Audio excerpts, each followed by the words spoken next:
isang malaking good news mga kaibigan, dahil ang Japan na itinuturing nating kaalyansa ay nagbigay ng tulong sa Pilipinas laban sa ginagawang paghaharas ng China sa ating bansa, at makikita natin ang Japan ay tunay nating kaibigan. Atin itong pag-usapan mga kaibigan.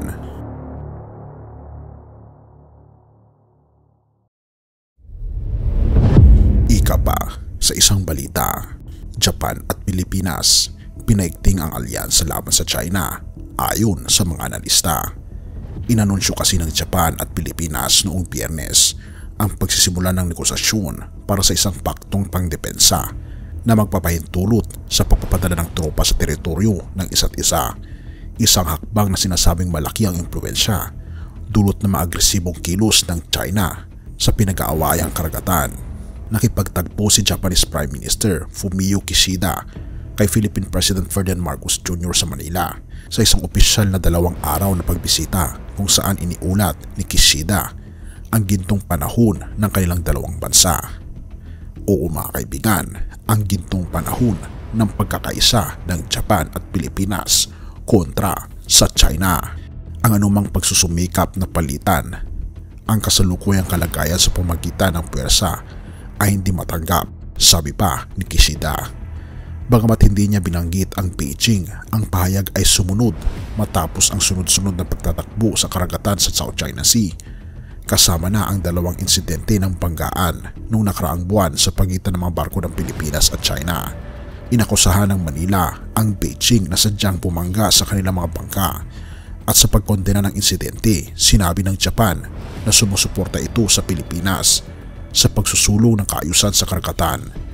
Ayon sa mga analista, ang lumalaking pangangamba laban sa mas agresibong China ay malaki ang naging papel sa desisyon ng Manila at Tokyo na palalimin ang kanilang mga ugnayan sa seguridad.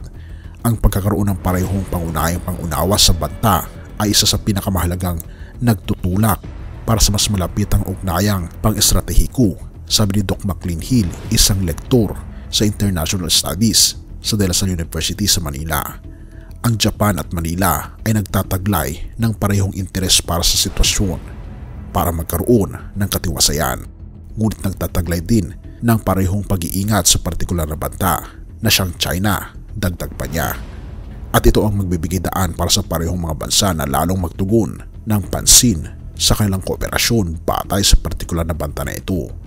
Nag-uusap ang 2 bansa ng isang kasunduang reciprocal access na maaring magbigay daan sa pagsasagawa ng mga joint na gawain ng kanilang mga armadong puwersa, kabilang ang mga joint military exercise. Mayroon na magkahiwalay na kasunduan ng ganitong uri ang Japan sa United Kingdom at Australia, at mayroon din ang Pilipinas na kasunduang ganyan sa Australia at Estados Unidos.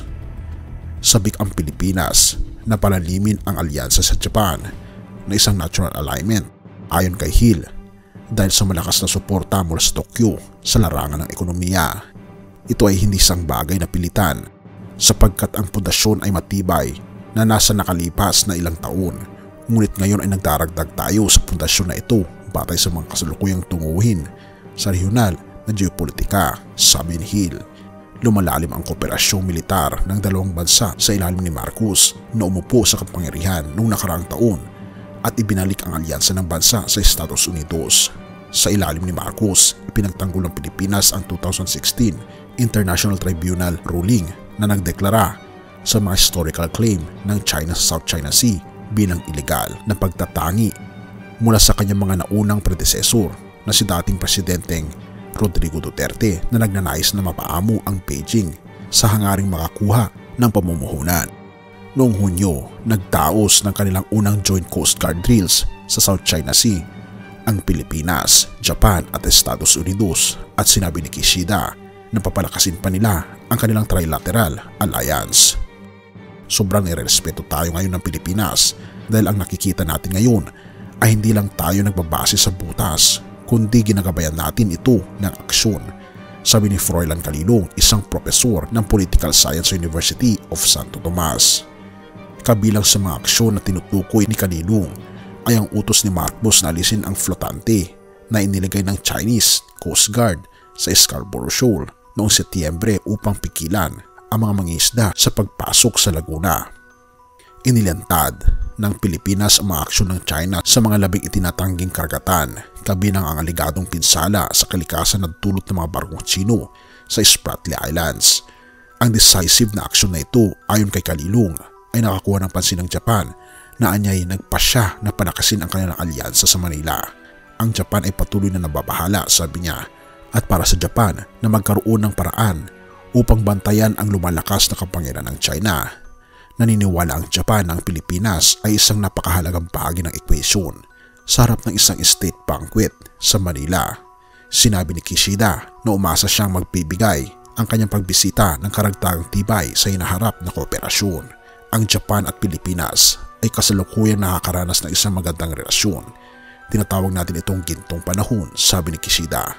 Inaasahan ko ang pagtutulungan namin ni President Marcos na itas ang ugnayang ito sa mas mataas na antas. Maliban sa Tokyo, itinuturing ang Pilipinas na isang kapartner na pinipili ng ibang bansa sa labas ng Southeast Asia na may parehong pangitain ng isang malaya at bukas na Indo-Pacific, ayon kay Hill. Mas bukas tayo sa ating pagnanais na hindi lamang mapanatili ang ating soberanya at mga karapatan batay sa international na batas, kundi mapanatili din ang katiwasayan ng international na batas sa buong rehiyon. At ito ang isang bagay na patuloy na nagdudulot sa atin na mas malapit sa ibang bansa, sabi ni Hill, na pinauugat ang mas mataas na interes para sa kooperasyon mula sa mga bansa katulad ng Europa at Hilagang Amerika. Ang isang accord ng pangdepensa tulad ng Reciprocal na Access Agreement ay maaari ring magbigay daan para sa Japan na magdala ng militar na suporta sa Pilipinas. Ayon din ito kay Dean Dumanhit, Pangulo ng Strat-based ADR Institute, isang pagsasaliksik na grupo sa Manila. Kung mayroon tayong kasunduan na pang-reciprocal access na maaaring magbigay daan sa mas malakas na ugnayang pangseguridad, magbibigay ito sa atin ng pundasyon para sa mas malakas na makipagtulungan sa Japan para sa mas maraming suporta, sabi niya. Kaya't hanggang ngayon, limitado ang kanilang suporta sa Civil Maritime o Coast Guards sapagkat kulang tayo ng kasunduan na ganun. Sa pagpupulong, inanunsyo ni Marcos na magbibigay ang Japan ng $4 million sa Manila para sa pagbili ng coastal radar. Ang pinaigting na alyansang militar ay naglalayon na magpadala ng senyales na seryoso sila sa pagtatayo ng isang panghadlang laban sa China sa kanilang mga aksyon sa pinag-aagawan ng teritoryo, ika pa ni Kalilong. Ang maaari nating makita sa hinaharap ay isang China na mas maingat sa kanilang mga aksyon sapagkat harapin natin na may lakas sa dami at naunawaan ng China ang dynamics ng geopolitical security, sabi pa niya. Tunay nga na ang Japan ay isang tunay na kaalyado na nakikita ang pangangailangan ng ating bansa na nagre-reciprocate din pagbibigay sa kanilang tulong para mapalakas din ang puwersa sa South China Sea. Nawa ay magkaroon ng kapayapaan sa pagitan ng mga Asian countries, lalong higit sa teritoryong pinag-aagawan ng China at Pilipinas sa West Philippine Sea. Philippians 4 verse 6-7. Huwag kayong mag-alala sa anumang bagay.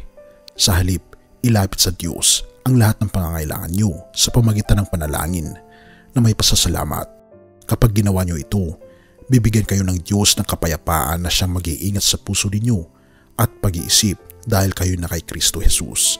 Tunay nga mga kaibigan, ang ating Panginoong Diyos, siya ang magbibigay sa atin ng lahat ng ating pangangailangan, lalong higit ang kapayapaan sa ating puso. Hilingin natin ito ngayon sa ating Panginoong Diyos. Purihin ang ating Panginoong Diyos at salamat kaibigan sa iyong panonood. Tayo'y manalangin. Ama naming banal, mga Panginoon naming Diyos, kami po'y lubos na nagpapasalamat sa inyo dahil kayo po ang nagbibigay sa amin ng tunay na kapayapaan. Manatili nawa, Panginoon, ang iyong pong presensya sa aming puso mula ngayon at magpakailanpaman, at patawarin po kami sa lahat ng aming pagkukulang at pagkakasala, pagkat ito'y aming samot hiling sa matamis na pangalan ng aming Panginoon Jesus. Amen.